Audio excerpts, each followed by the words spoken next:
make a quilt label on a Bernina with no additional software.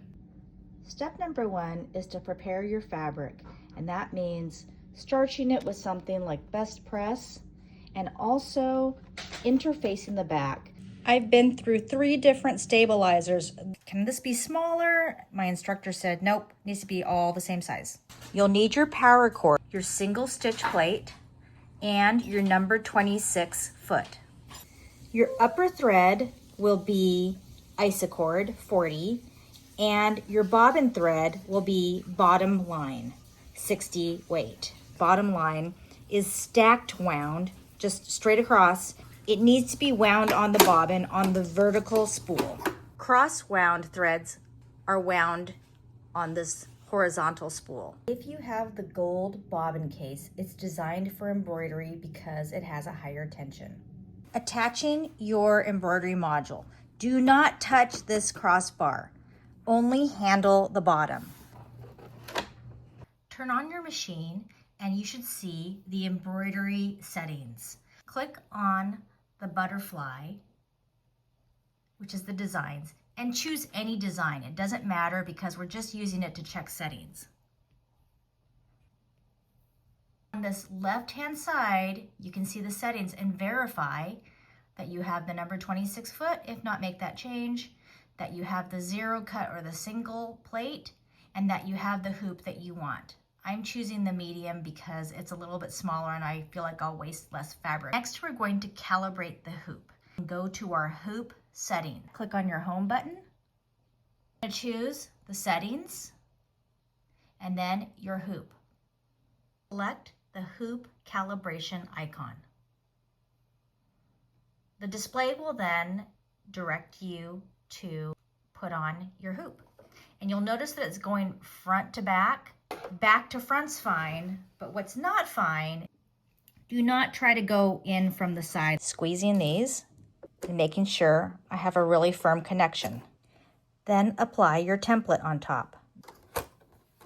Make sure your presser foot is up. Press the green checkbox.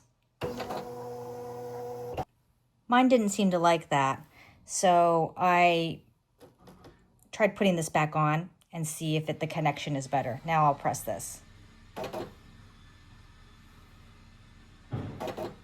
And all else fails, turn it off. Okay, let's try this again.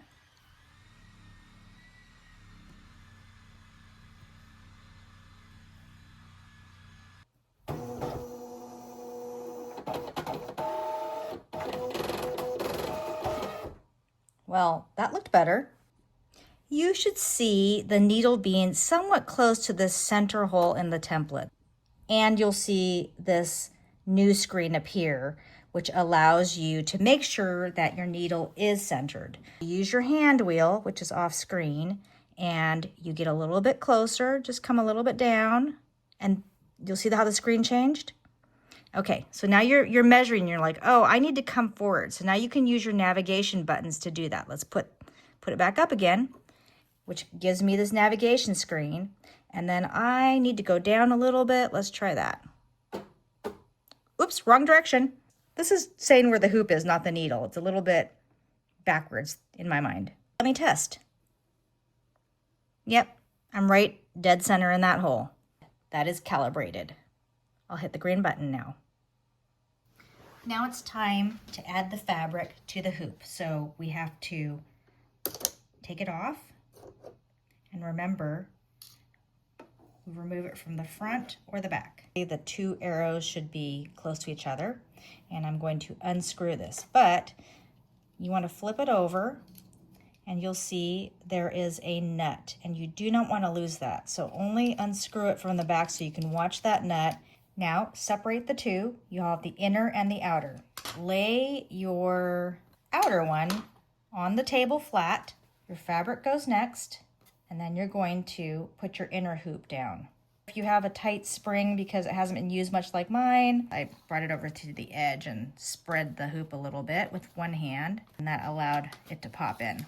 I'm going to do a label vaguely in the center, but if you have a more specific design and you didn't get this in quite right, you can't just nudge it around because it will distort the fabric. You have to undo this and redo it. And if you get close enough, you can fine tune it on the machine. Go ahead and tighten the screw to finger tight, but do it just a little bit shy of that for starters. The next step is to turn it over. I'm going to push the inner hoop just slightly out like that, so that the fabric is just barely proud of the outer hoop. Do you see how there's just like a little tiny bit of a lip there? That means that when this is moving about on your machine, it'll touch the soft fabric and not scrape against this plastic frame. Now you can fully tighten it to finger tight.